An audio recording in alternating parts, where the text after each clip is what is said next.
Super Smash Bros. Ultimate. What a crazy video game. With over 70 characters, 100 plus stages, a soundtrack reaching the thousands, and codes, it's become the most massive crossover in video game history, and the best-selling fighting game of all time. With DLC Fighter Pass 1 having come and gone, and Fighter Pass 2 in full swing, this game just keeps getting bigger. Everyone likes to speculate about which character is coming next and how they'll play, and everyone has their own list for who they want and who they expect.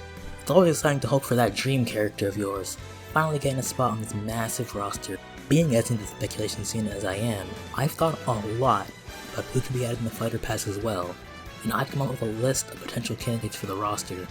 These aren't one-to-one with who I want, but these are the ones who I think we could reasonably expect to see, starting with... Oh, he's in! If there was one character I'd bet money on being part of the Fighter Pass, it would be Gino. The opportunity has never been more perfect. With Banjo in, Gino is now the longest and most requested newcomer who hasn't gotten a hard D confirmed.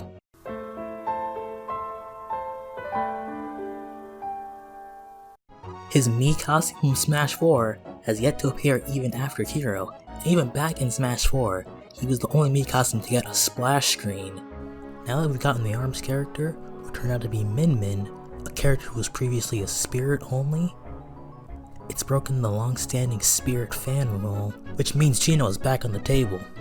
Plus, Sakurai has mentioned Gino specifically more times than probably any other character, and the support base for Gino has gone on strong for over a decade. The Gino support crew is massive, and after Ridley, King K. Rool, and now Banjo, I think there's no chance, absolutely no way, that support for Ultimate ends without Gino being playable.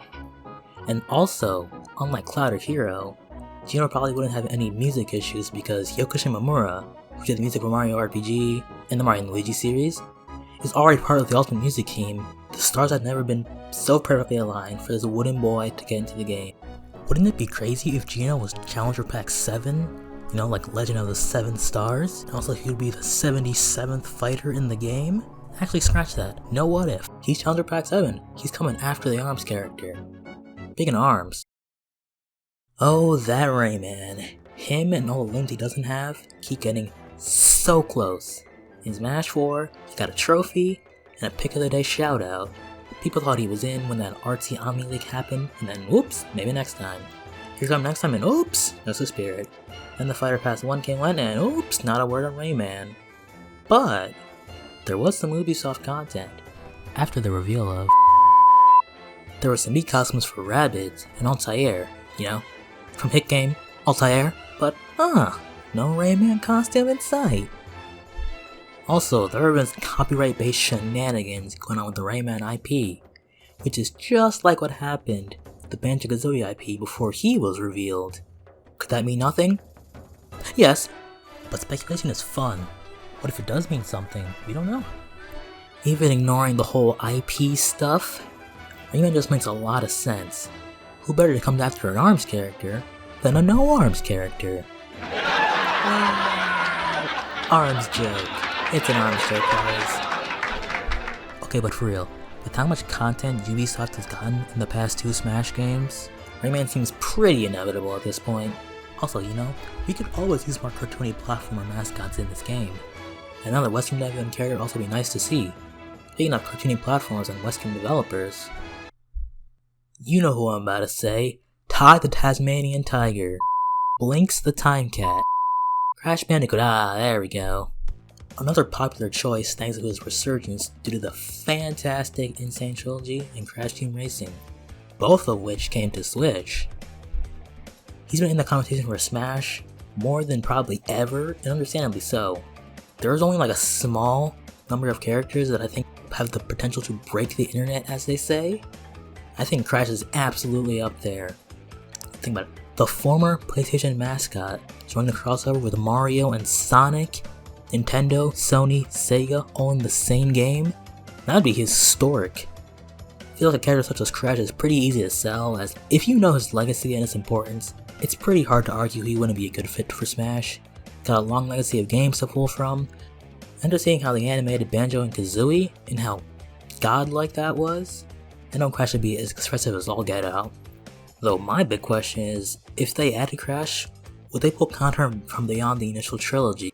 And basically I'm saying is, would we get Twin Sanity music? Because oh my...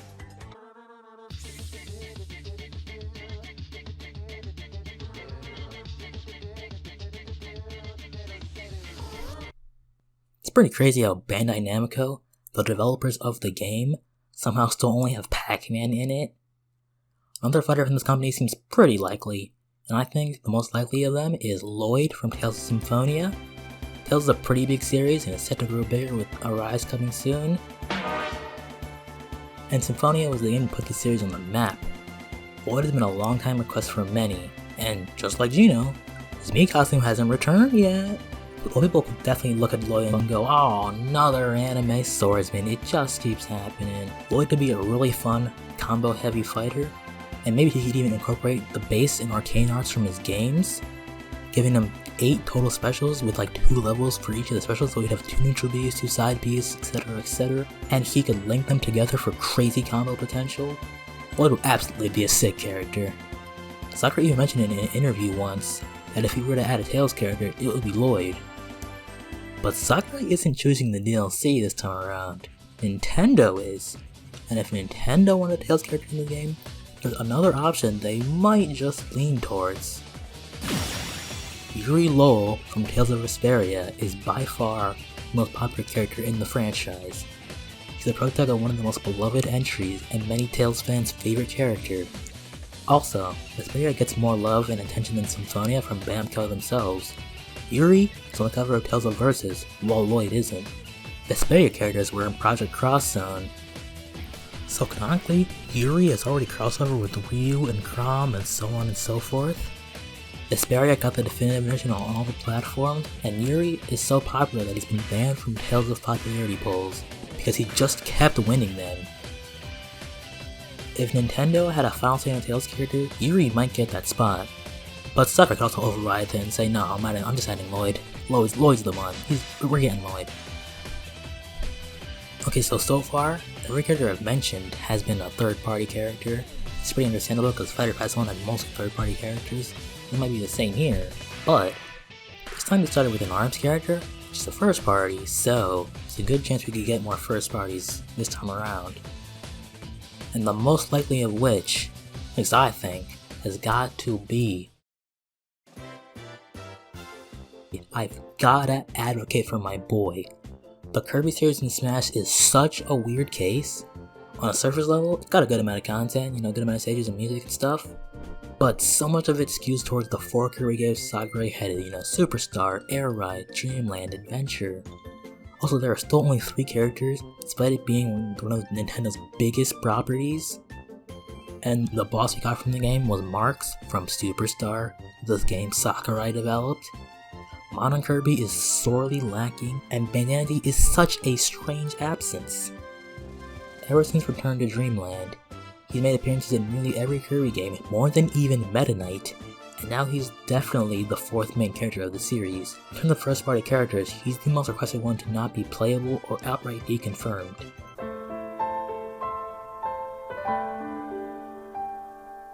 Also, his moveset writes itself, as the Kirby games and Smash have similar design, and we don't have a pure spear wielder yet.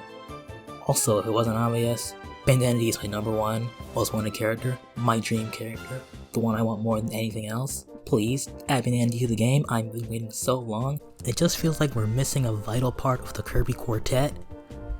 So just add him in already, just do it. In terms of first party characters, there's only one author that has a comparable amount of support of Bandicoot, but it's definitely a lot newer. But I can get down with it. Rex and Pyra. Such an unfortunate time this duo has had, or trio, depending on how you look at it. They so narrowly missed the boat, with their game releasing too late in the development of the base roster, and that constellation of Mii costume. I would have given up hope for Rex and Pyra if it weren't for Min Min getting into the game, as they had the exact same situation as Rex and Pyra. Their game came too late in development. Rex and Pyra, I think, have a pretty good shot. Sakurai has mentioned how he loves Xenoblade 2, which, fair, game's amazing. He wanted to put Rex in the game from the start, but he just didn't have the chance. Also, Xenoblade has exploded in popularity ever since Xenoblade 1 and Shulking in Smash. So Xenoblade having 2 characters in the game, not out of the question. I could see it, and most people would want it, especially Xenoblade fans. Now when we talk first party, even talking from the console games, the ones people like, but in the past few years, there's one other branch of Nintendo which has become pretty popular in various ways, and that's their mobile market. And if Nintendo wanted a character to represent their mobile branch, I could see us getting this one.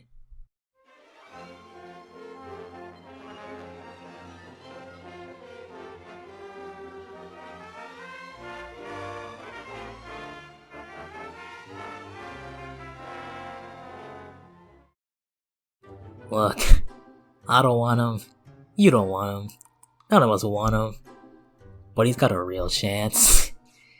Nintendo's mobile market has been a recent one of theirs, and it's had a pretty good amount of success. Fire Emblem Heroes and Mario Kart Tour have made them a lot of money, and Pokemon Go speaks for itself. It's Pokemon Go. Whatever you feel about their mobile games, it's a part of their brand now, and them wanting to represent it with a character in Smash, it just kinda makes sense. Now, the internet would not handle Alphonse well, and I'm sorry to say, I don't think Dr. Goomba Tower is coming to the game. Using this isn't super crazy of a choice. Trilogy Lost is another fairly successful mobile game, and it also has the bonus of being a new IP to Smash. But is anyone gonna see Yuri get added to the game and really pop off for his reveal? Like, come on, no, of course not. Forgetting the whole, anime swordsman thing, he's from a mobile game that none of the Smash players are into. And he's so visually boring. Like, I know he can turn into a dragon, but so can Korn, people hate him. Personally speaking, Yuden is bottom 3 characters I want to see in this game. Please do not put Yuden in Smash Bros. I desperately want him to not be in this game. Raise your hand if you saw Terry Bogard coming. Yeah, no one did. He was on absolutely nobody's radar until the SNK copyright leaked. So I thought, what's another Japanese company to know into for a character when nobody is talking about but has a real chance for being in Smash Bros? And then I found one, Nippon Ichi Software. They're a developer and publisher that have had more output on the Switch than any other Nintendo system before. They're the most well known for their Disgaea series, a series of strategy RPGs, like Fire Emblem, but good. And I think the main character of the first game, Lahar, can be this passage out of left field character. He's been in every Disgaea game to date, and he's Nippon Ichi's most iconic character outside the Prinnies. But that's like comparing, Hero to a slime. Yes, I know, he's got a sword, but he's also got flaming fists, he can summon meteors, he can use axes and other weapons too. He can also incorporate some mechanics from the Disgaea games, most notably the lifting mechanic, which is in every single game. And maybe they could use the revenge gauge from his games too, because meters are cool. On this list, Lahar was definitely the least likely. If Nintendo wanted to use this opportunity to strengthen their bond with another company, Lahar's got more of a chance than you might think. Also, if he gets in, I totally called it, that's on me, because Lahar is a character I've seen almost nobody talking about on the internet. So if he gets in, that is from me. I'm the only one to call it, visibly, that you can see on the internet. Maybe someone else did, but you didn't see any other video calling it, did you?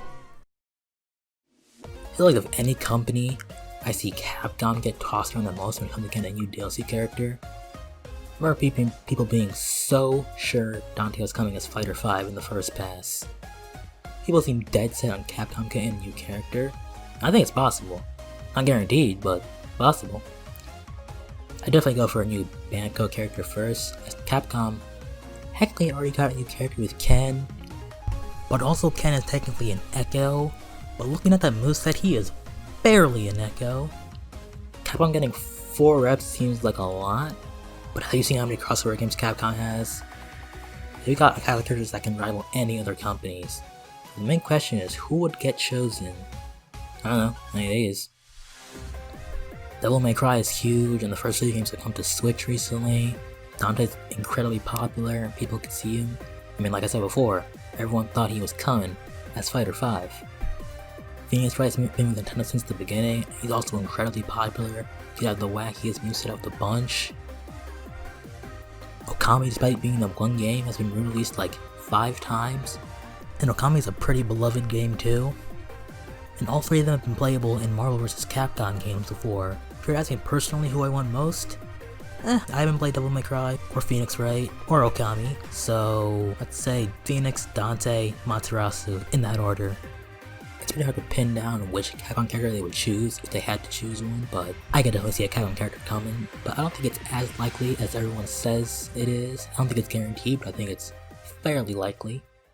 Now, they've gotta end this DLC pass with a bang. As I always do, you know? They've gotta end with a bang. Like with Smash 4. Like with Smash 4's DLC. Like with Smash Ultimate. Like with Fighter Pass 1. Okay, they never end with a bang, but what if they do this time? I mentioned back with Crash that there are a few characters who could break the internet, and number 2 on this list, one of the absolute greatest characters who could do this. A personal dream character for me, my number 2 character behind Bandana D, one I've wanted for more than a decade at this point, and that is Sora. Sora has been probably the most hotly debated character in all of Smash history. People saying he could definitely get in, people saying he can't get in, and it's all because of that Disney factor he's got. In reality, who knows? Who knows how much of a detriment or a not a detriment it could be. Disney could just say, yeah, sure, take Sora. Or Disney could say, absolutely not, nobody can have Sora, but no one really knows. And I think, yeah, they can probably do it. They got Wreck-It Ralph in the Sonic and Sega All-Stars Racing game. It probably isn't impossible, and I think it could definitely happen, and I want it to happen because I want Sora in this game. Kingdom Hearts is near and dear to my heart, and I know for a fact Sora would have an amazing moveset. So many commands, drive forms, magic, flow motion, there's so much they could do. And they don't need to touch Disney at all.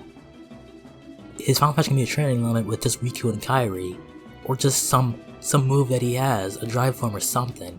You don't need to have any Disney in this game, if that's really stopping him. And I don't think the fan base needs to be spoken of. Sora has been so incredibly popular. So many people want Sora in this game, and I'm no different. Sora would be such a massive, incredibly huge addition to this game. And like I said before, Gino, Yokoshi Mamura, are you in the Smash team? So we definitely get music. Wouldn't be a Cloud, wouldn't be a hero. If we're talking dream characters, there's no one like Sora. So I think he can go the distance and drop into Smash.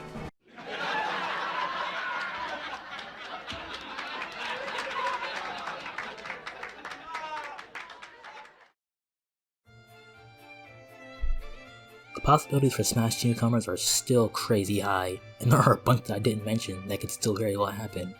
Ryu Hayabusa, Dixie Kong, Doomguy, Travis Touchdown, Ptooey. They've all got a chance, they could all happen, I wouldn't be that surprised. And as you know, this is Nintendo and Sakurai. There's always a chance they could just blindside us with characters that nobody expects. We think we know what first party characters to expect, but then they could just say, nope. You guys like Urban Champion? Or maybe they've been talking to third party companies we don't even think about and they add, I don't know, Marine Schwarzer or something like that.